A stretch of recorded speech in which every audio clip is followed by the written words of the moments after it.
Halo guys, welcome back di channel saya. Hari ini saya ingin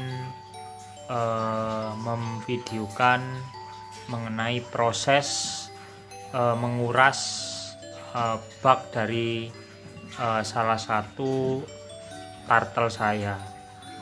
Nah, di sini kebetulan saya mempunyai bak fiber. Jadi bak fiber ini saya pakai untuk rencananya sih saya pakai untuk breeding turtle jenis dada merah, jadi kura-kura dada merah.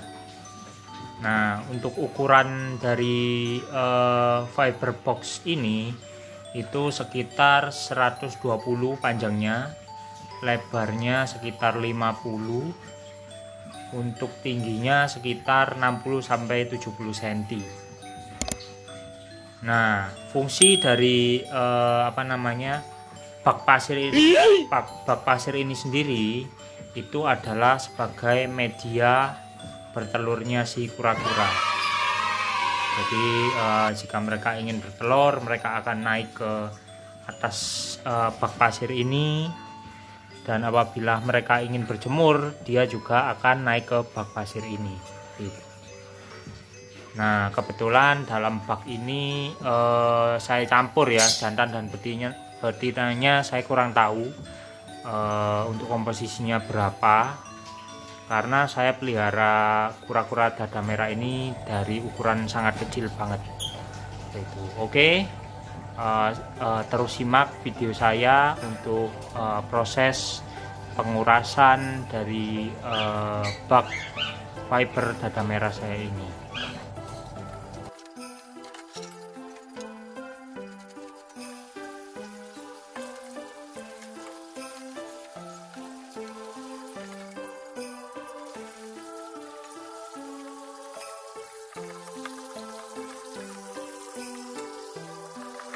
Nah, setelah proses pembuangan air kotornya selesai, kurang lebih sampai seperti ini guys. Jadi biarkan air yang kotor itu sampai benar-benar habis ya. Nah, di sini kura-kuranya ini sebagai ilustrasinya adalah mereka bisa naik turun dari bak pasir ke bak air. Oke, setelah airnya sudah habis semua, sekarang kita isi dengan air ya guys.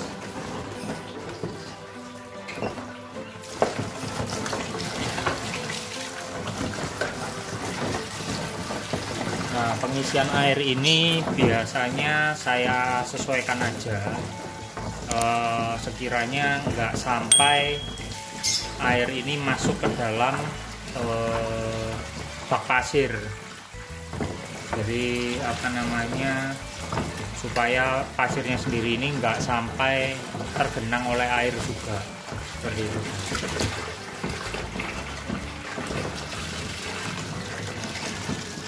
Nah, saya pelihara damer ini dari ukuran 3 cm kurang lebih, 2-3 cm, hingga berukuran sampai segini, itu kurang lebih 1,5 tahun sampai 2 tahun guys.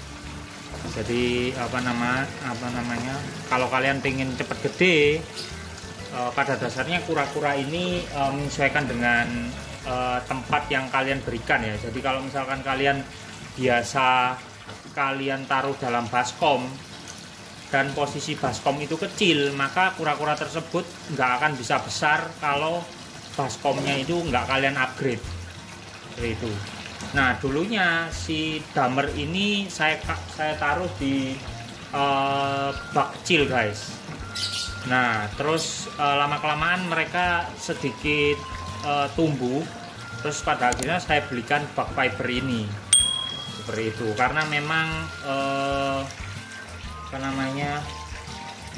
postur tubuh mereka lambat laun semakin membesar, dari itu guys. Nah, di sini ada beberapa ekor yang besarnya itu nggak maksimal ya. Ini bukan artinya dia itu kerdil, enggak. Kalau menurut saya sih ada beberapa ekor yang besarnya tidak sama, meskipun usianya sama, itu diakibatkan karena porsi makannya mereka ini berbeda. Jadi kalau di satu kolam ini misalkan isinya adalah 10 ekor. Nah, dari 10 ekor ini misalkan nafsu makannya yang besar adalah yang ini. Nah, maka secara porsi makan tentunya paling banyak kan yang besar juga. Nah, itu yang menyebabkan mereka ini besarnya nggak bisa sama seperti itu. Nah, makanya bagi kalian yang pelihara turtle, jika mempunyai lahan yang cukup luas, better kalian berikan kolam yang berbeda biar besarnya sama. Cuman kalau kondisinya seperti saya yang tidak mempunyai lahan yang cukup luas, jadi saya pakai satu wadah untuk banyak kura-kura seperti itu. Nah, di sini macam-macam, ada yang hitam pekat, ada yang agak merah. Nah, sebenarnya ini sih sama semua sih jenisnya, yaitu dada merah, lokality asli Indonesia, guys.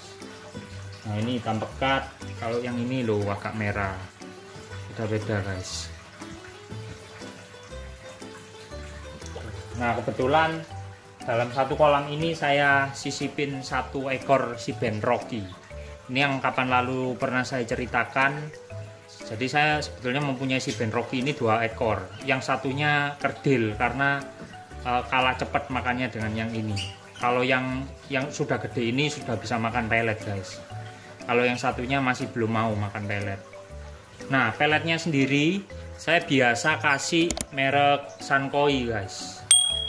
Nah, tentunya bagi kalian yang baru merawat dari baby, proses untuk transisi dari kasih makan cacing beku ke pelet itu tentunya nggak mudah, guys. Jadi kalian harus benar-benar bisa melatih mereka supaya mereka itu bisa transisi.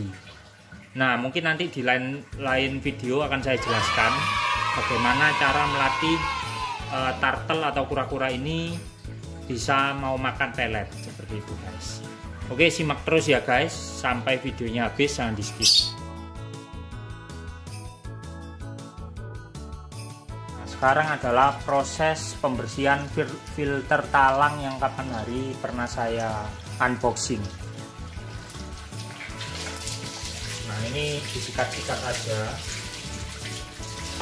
usahakan bersih ya, guys, untuk menghindari jamur atau kuman.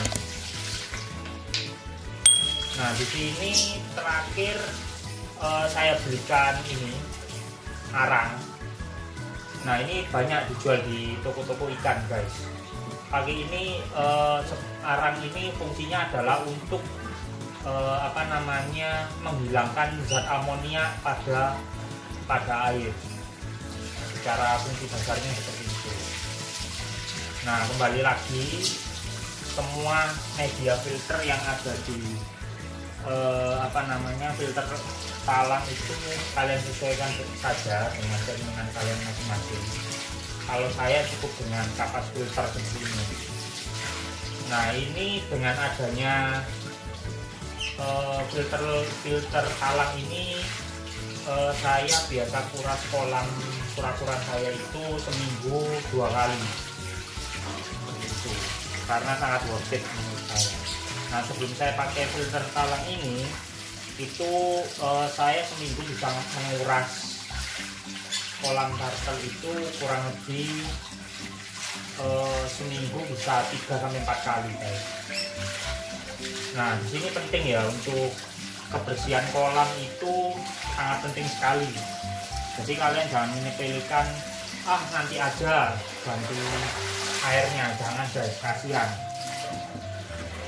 Karena di dalam habitatnya dia juga butuh air bersih untuk menghindari bakteri dan amoniaknya dari hasil dari kotorannya yang mereka timbulkan itu. Nah, kurang lebih seperti ini, pastikan benar-benar bersih. Setelah itu bisa kalian aplikasikan.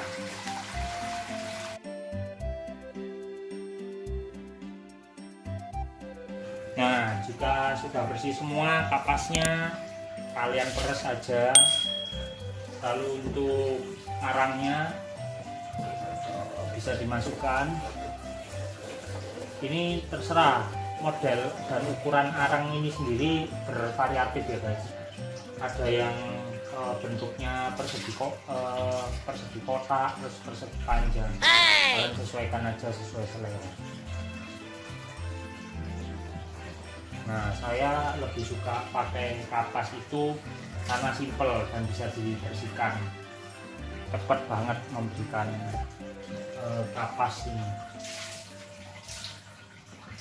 Dan kalaupun misalkan kalian nggak ada waktu nih, misalkan untuk nguras, kalian cukup bersihkan kapasnya aja, sudah cukup. Cuman tetap ya, kalau yang namanya air yang sudah tercampur dengan kotoran hewan itu sangat berbahaya. Jadi minimal lah kalian bersihkan bak kura-kura itu seminggu sekali.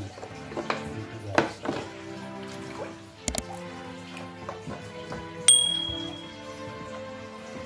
Nah, ini untuk selang inputnya dari filter ke dalam filter talang. Nah, kurang lebih seperti ini guys untuk proses pengaplikasiannya. Nah, cukup simpel banget ya guys. Nah, airnya ini masih baru.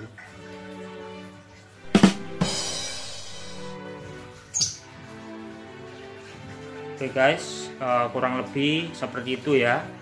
Jadi bagi kalian yang mempunyai ide atau ada informasi yang belum saya sampaikan, silakan kalian sampaikan di kolom komentar. Dan terima kasih banyak bagi teman-teman yang sudah bantu saya untuk subscribe channel saya. Dan bagi teman-teman yang belum subscribe, tolong di subscribe karena subscribe itu gratis. Dan fungsi dari subscribe itu sendiri, kalian bisa terus mengikuti channel saya setiap hari mengenai seputar hewan-hewan yang ada di rumah saya. Oke guys, sekian dulu ya video dari saya. Semoga apa yang saya sampaikan bisa bermanfaat bagi kalian semua. Terima kasih telah menyempatkan waktu menonton channel saya. Oke, sampai ketemu lagi di video selanjutnya. Terima kasih dan semangat selalu.